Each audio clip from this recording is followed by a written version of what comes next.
Hope you're having a wonderful Friday, and you know the issues we normally treat on Budeshi: accountability issues, trying to open up the space to ensure that governance and public service delivery is right where it ought to be, and we also know that of the whole process. Well, effective community engagement can help curb the deficiencies encountered in executing projects in various sectors, and will also help empower citizens in the rural communities to be actively involved in governance. Now, it is on this note that our discussion this week will be centered on empowering rural communities through community engagement. And to actually interrogate the issues is Mercy Don Igwe, who is the procurement monitor at PPDC. Good morning to you, Mercy. Good morning. You're welcome. We're expecting Helen to join us as the discussion goes on, but since you're here, we might as well proceed, right? Yeah. Okay. So just to give a background into the discussion, can you tell us how the PPDC carries out community engagement in local communities? Okay, to start with, it's a whole process before we get to that point. So we start with sending out FI requests to MDAs, in this case, the UBEC and National Primary Healthcare Agency. And so they send us a list of projects they've carried out in different states and all that. And then we try to make the data make sense and put it on our platform, our open contracting platform, Budeshi. And then after that, we, based on the information that we've gotten from those agencies, we send our procurement monitors to go and monitor the state of the project in the different, based on the data that we've gotten. And so when they get there, they come back with feedback on the state of the project, how they've seen the project and everything.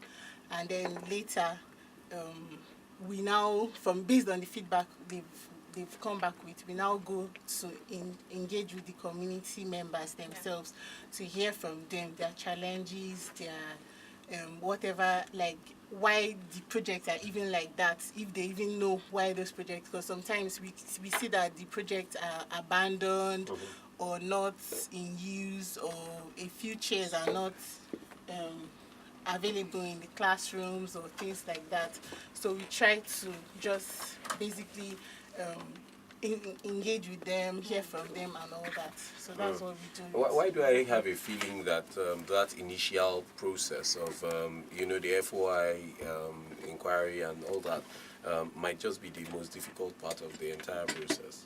Yes, it's actually the most difficult part of the process, but UBEC and National Primary Healthcare, they've been very helpful with information. At least they give us data. Just that sometimes when we now go on ground, maybe the project, when we go on ground, we also bring back the feedback to them. We submit the feedback to them.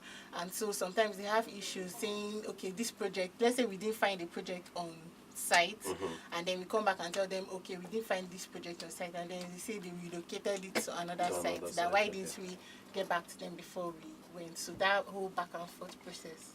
So it's also kind of a symbiotic relationship. So they get to, monitor projects as well through you guys and all that. All right, Helen Abaluwa, Accounts Officer at the PPDC, joins us. Good morning to you, Helen. Good morning, Swat. All right.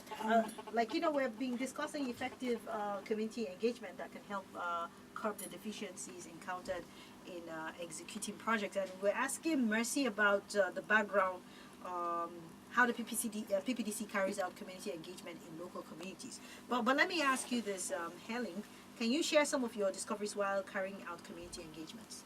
Yeah, thank you very much. So when we went for this community engagement, we met both the negative and the positive.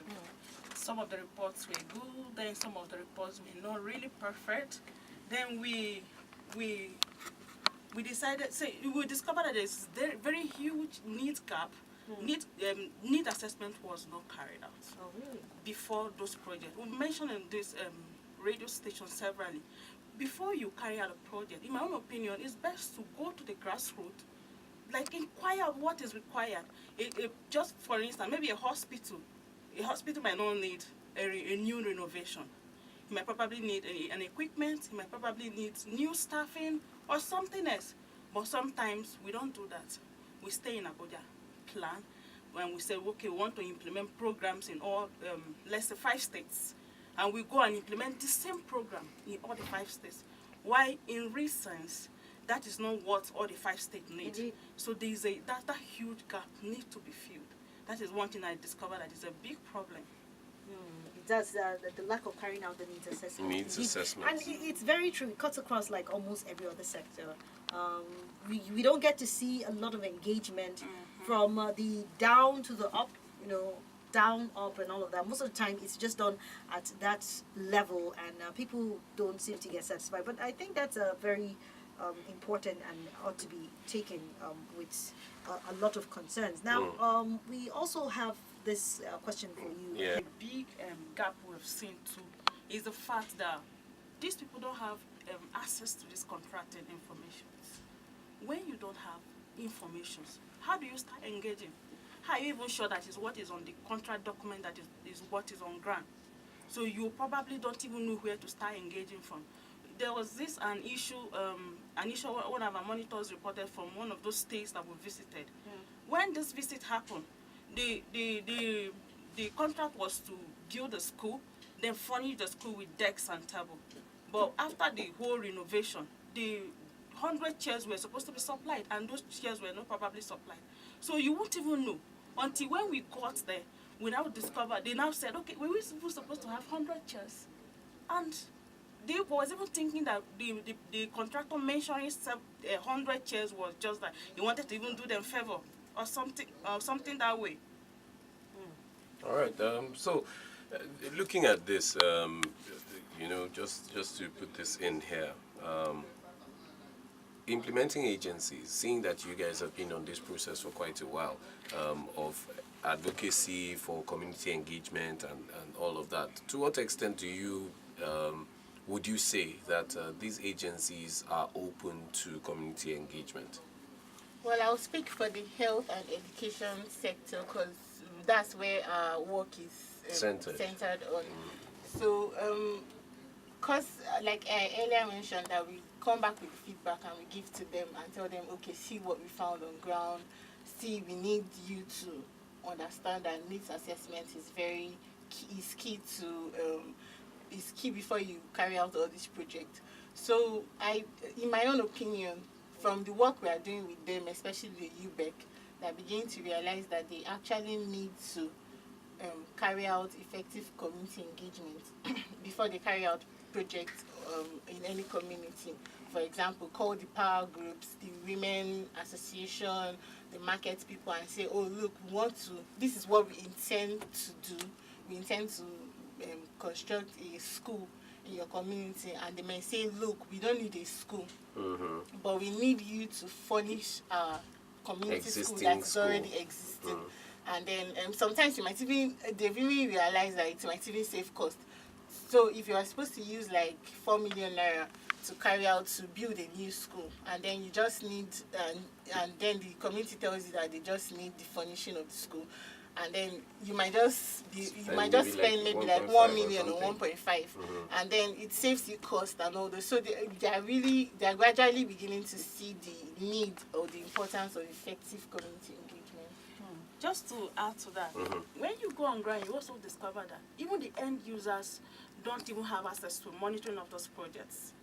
UBEC might send their staff to monitor this project, but the end user that's supposed to be the users of this project at the end of the day is supposed to be there to monitor, because you discover that substandard goods are being used to even do the constructions.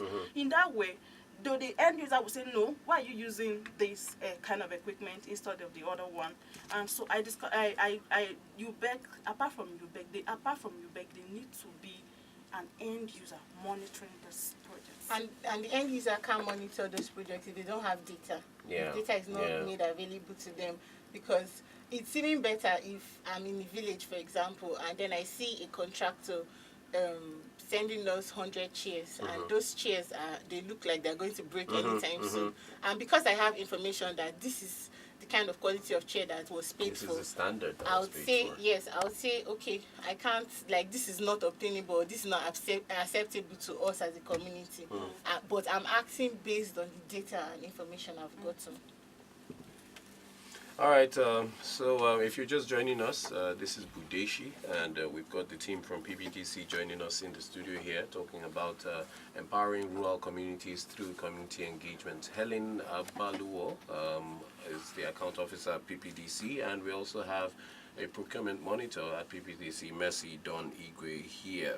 All right, so let's share with the audience some of the benefits of community engagement, Mercy, and then we can begin to round things up. Okay, some of the benefits, like we've been mentioning, but we didn't call it. Yeah. Yeah, you tend to identify the immediate needs of those communities, and then you meet their. It's one thing to identify, and it's another thing to actually meet those people's needs and like get. For example, if you equip a school, and that's what the community members need at that point, they'll be very excited, they'll be very grateful, and then they'll give credit to the government. The government is working, they're happy. You too, you'll be very happy. I don't know, to be very honest, I don't know how our government officials feel when they're backlashed and everybody's shouting, because me, I won't even like it as a person. So, like, it makes you relevant, it makes you feel like you're working, and it makes you meet the needs of your community members. Then another benefit of community engagement is that it's the community members actually they are what they actually need is what is, or as in what you give to them is what is actually on ground and everything, and what they need at that point.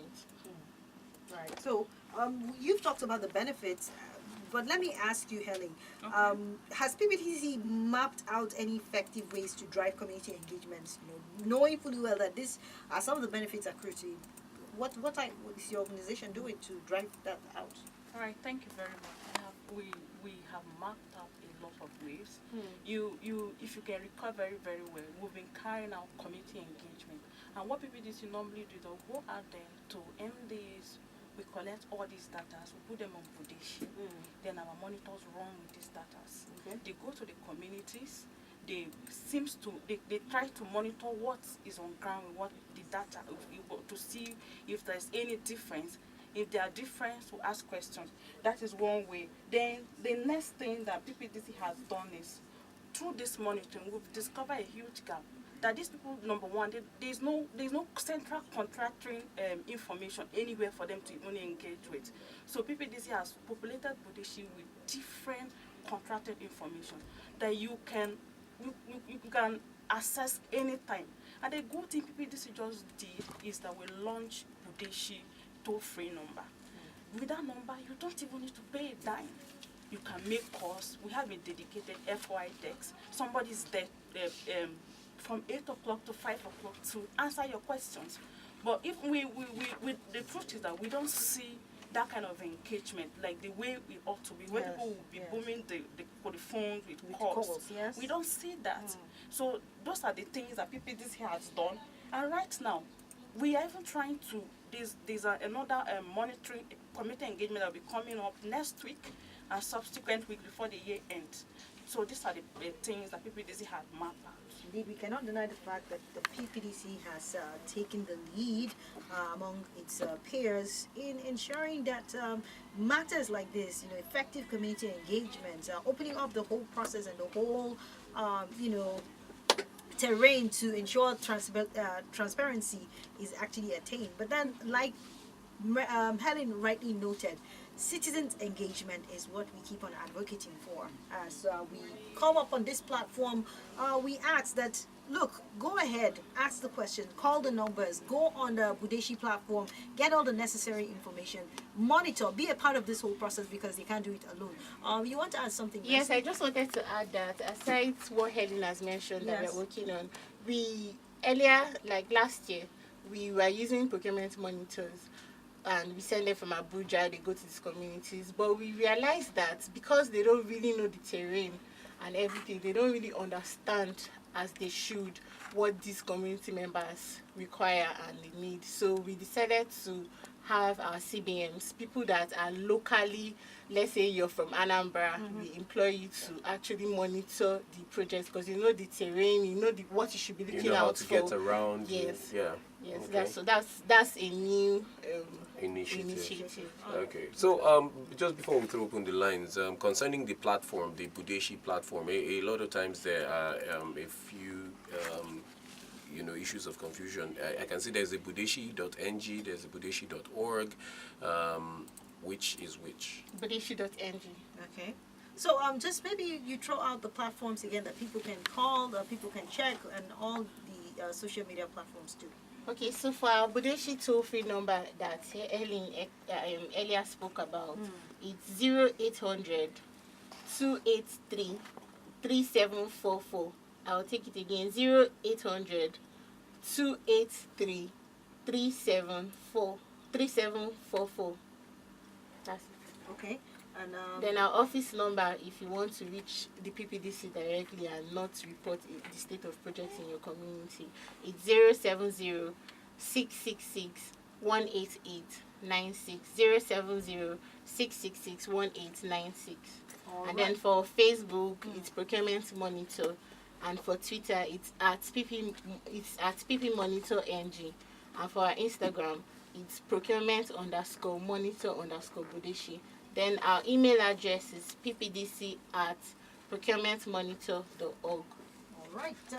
We've been talking with Helen Abalwo, account officer at the PPDC, and Mercy Don Igwe, who is a procurement monitor at the PPDC. And the PPDC actually means the Public-Private Development Center. In case you're joining us for the first time, we always bring to you Budeshi, where we talk about issues that have to do with public procurement, transparency, accountability, and a host of other issues as the PPDC champions. Okay, so we've talked about effective community engagement this morning, and I would like to know your thoughts and if you have any contribution or questions to our guest this morning. Helen and Mercy are here to attend to your needs and also talk to you about any concerns that you have.